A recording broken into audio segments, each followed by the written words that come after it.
feel overworked? I certainly do. After a long day at the office, the last thing I wanted to do was come home to dirty dishes and an unmade dinner. Let's try it again. I don't have to worry anymore now that I have an automaton.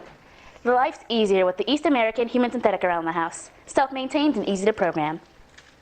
Call now, and the first update is free. Only 3 easy payments of £999, plus shipping and handling. Call now, and that's all the work you'll be doing for a while. Audio Jungle.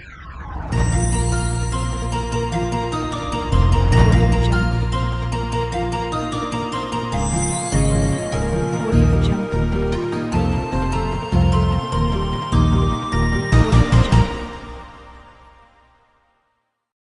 Good morning, my name's Karen Smith. Today marks the 30th year anniversary of America's Great Divide.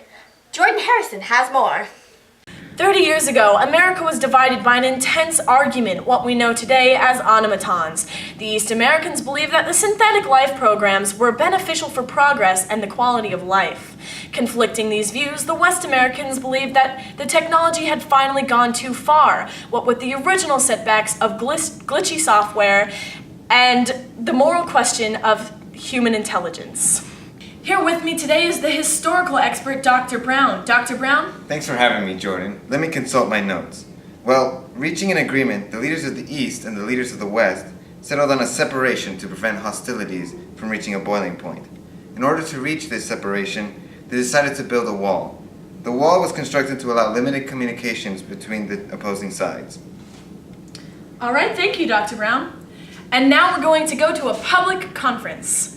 Let's start with the most obvious question. Do you think that the separation of America was drastic?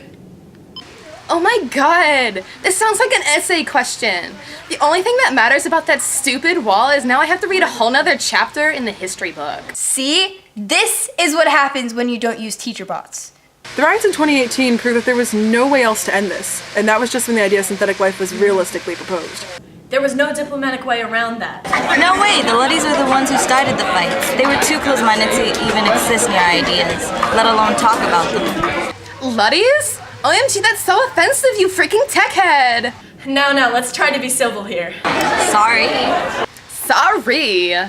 Moving right along, what do you think? Is there a difference between synthetic life and natural life? There's a huge difference. Automatons don't feel. They can't think for themselves. Me, I have emotions. I can't just be programmed to do something and think one way. Well, I've never really met a synthetic life form before. I was born after the wall was built. I've heard that the automatons are like treated horribly. All they do is work and they're like shut off. What kind of life is that? But they're not living, they're just computers. You complete child! How do you know they're not feeling anything? Can a robot write a symphony? Can a robot turn a canvas into a beautiful masterpiece? Can you? Isn't that from the movie I, Robot? No. Ash, I noticed you were quiet there for a moment. Are you employing Franklin's theory of silence? I used my homework pass on that one. So, the big question, do automatons have souls, and what are souls? Automatons don't have souls, they weren't born. You might as well ask if my toaster has a soul. I think that souls are more complicated than that. Maybe you can get a soul. Maybe you don't have to be born with one. So maybe an automaton can get one too. Monkeys can do everything that humans can if they're trained properly. It doesn't mean anything. So you're saying animals don't have souls? Look, that's not the question. No, I want to hear what he's going to say about animals. Listen here, you little... Ducks have more civilized conversations than this. Because if you're saying that my little poodlekins doesn't have a soul, well then you can go. You know who doesn't have a soul? Techs. Frickin' tech heads. What's happening? Well, we seem to have encountered some technical difficulties. Let's go to Brian with the weather. Brian? Audio Jungle.